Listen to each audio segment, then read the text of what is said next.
Hey YouTubers, Starfire here. Raven wasn't able to make it tonight, so I'm going to do the flash review myself. It is Season 6, Episode 11, I believe. Love is a Battlefield. Let me just double check, but I'm pretty sure that's what it is. So this was a really kind of fun episode. I mean, it was a Valentine's episode. I guess you could kind of say that it's a little bit of a filler, but it did have some of the things, you know, in it that are currently in the storyline that's going on. Like the stuff with Allegra and Nash and everything like that. So, yeah, I mean, I enjoyed it, and we did get to see a villain that we have seen previously, but she's obviously either of this Earth or from one of the other Earths, and now she's on this Earth because of what happened in Crisis. So she's Amunet Black, played by Katie Sackhoff, who's been on it before, and she's just a lot of fun. She's kind of one of those more fun villains to watch, I guess. I enjoyed it. So let me see. What did I like about it? Well, it started off with Iris back in the office of that guy who works at that place that she was trying to interview last episode, because she was taken into the mirror. And so obviously something happened to her and she's not herself. And for one thing, she can cook really well, and Barry's like, where did you learn to cook? And because she made pancakes and she made orange juice and all this stuff, and he's like, the heck? But I guess she had said that one of her New Year's resolutions was to learn to cook, so she came up with that reason for why she learned. But there's underlying reasons. I'll get to those in a little bit. But Frost was helping Allegra with her love life, and there was this guy that she liked and all this stuff happened. Well, anyway, by the end, they were friends again, and yeah. What else? I mean, it really just focused a lot on Amunet and Iris and Allegra. And Barry and Iris. But Amunet had been with Goldface, and this orchid that she had, if it was released, would almost be like a pollen that would make you like a love potion, kind of. So they were like in the middle of fighting, and Iris came up with this idea to burn the flower and it would be released from the containment that it was in. And then the smoke came out and it, like, you know, surrounded Amunet and Goldface, and they're just like, oh, and you hear like these voiceovers in their head, and they're like, I missed you, like, you complete me, and all these things. And like Love is a Battlefield was playing during it. It was freaking hilarious. Yeah. And then the last scene with Barry and Iris, that's what I'm gonna get back to.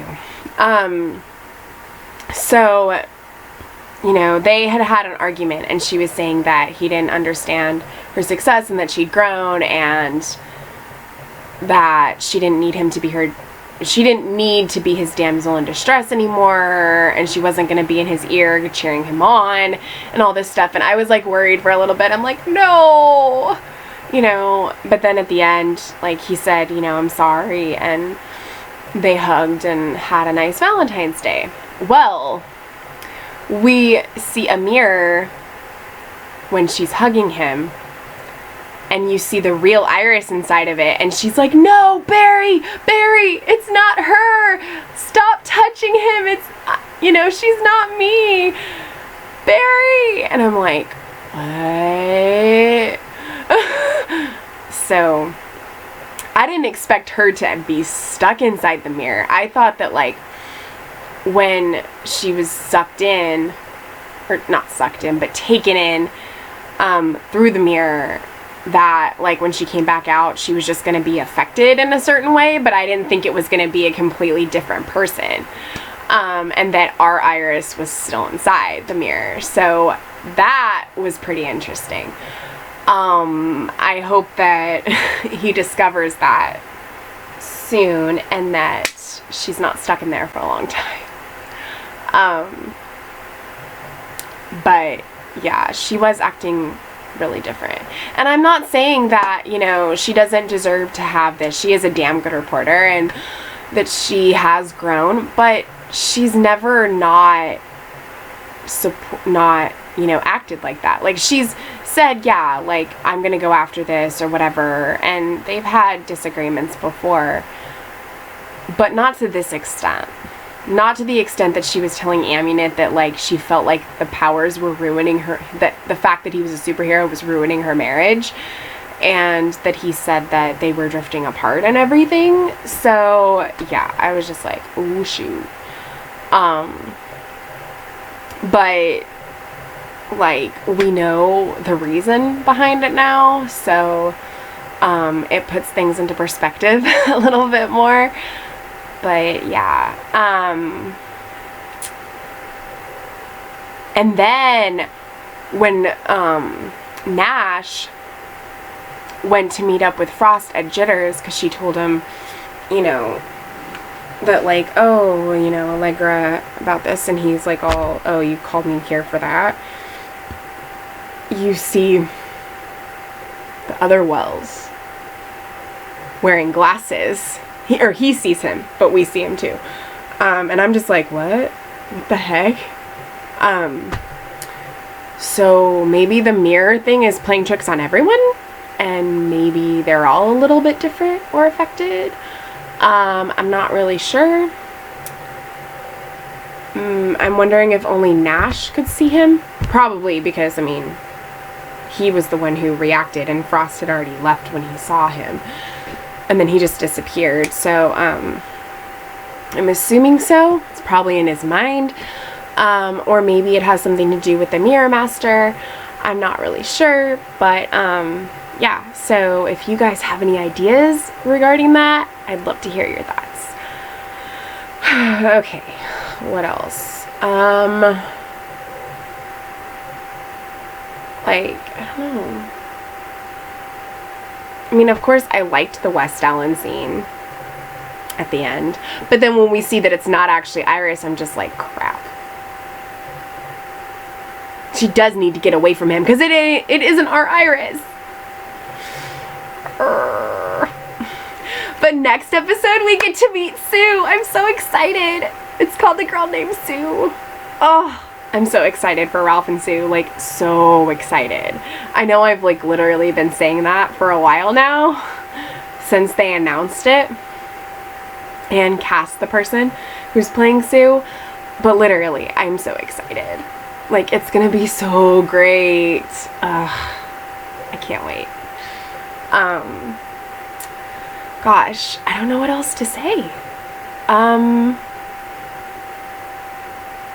don't feel like I'm leaving anything out. But Joe is always the voice of wisdom. Like when Barry went to him and, you know, was saying how he was feeling about Iris and everything, and he, like, used that metaphor with the flower and everything,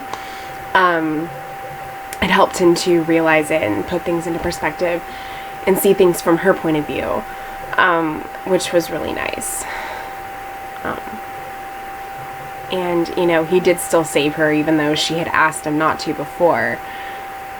But, yeah, so. I feel like this is really bad, and I'm really sorry. I always say that when I do solo reviews. And I say that a lot, too.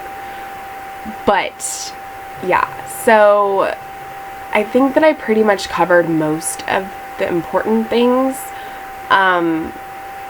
There wasn't really anything I necessarily disliked about the episode. I kind of disliked a little bit how Iris was acting about things. I mean, I agreed that she has grown and that she deserves to be recognized for her success and the fact that she's a really good journalist. but her telling him that she wasn't going to be cheering for him anymore and that she doesn't need protecting, I was just like, you don't always need protecting, but there are going to be times where you're in a situation where you might need some help. He doesn't have to necessarily rescue you, but you might need backup, or you might need somebody to help you, and he can be there for you because of, you know, his abilities and what he can do. And he would always be there because he loves you and because he cares and he wants to keep you safe. And I think that he realizes that as much as he wants to keep her safe, there are times where he probably can't always keep her safe. And, you know, he'll try as much as he possibly can to make sure that she is, but there's going to be situations and times where he's not going to be able to do something. And, you know, oh, and they were also arguing about Crisis too. She's like, I was set up for living a life without you because you asked me to. And, you know, like, yeah. And don't even get me started on the whole Crisis thing. You know how me and Raven feel about that. But yeah, like, I mean, I felt like a lot of the things she was saying were valid, but at the same time, I felt like the way she was going about them were different than the way that our Iris would approach them. So that's kind of what I had an issue with, but now that we know why, like, I understand. So, hopefully she will get out of the mirror and things will be fixed and back to normal.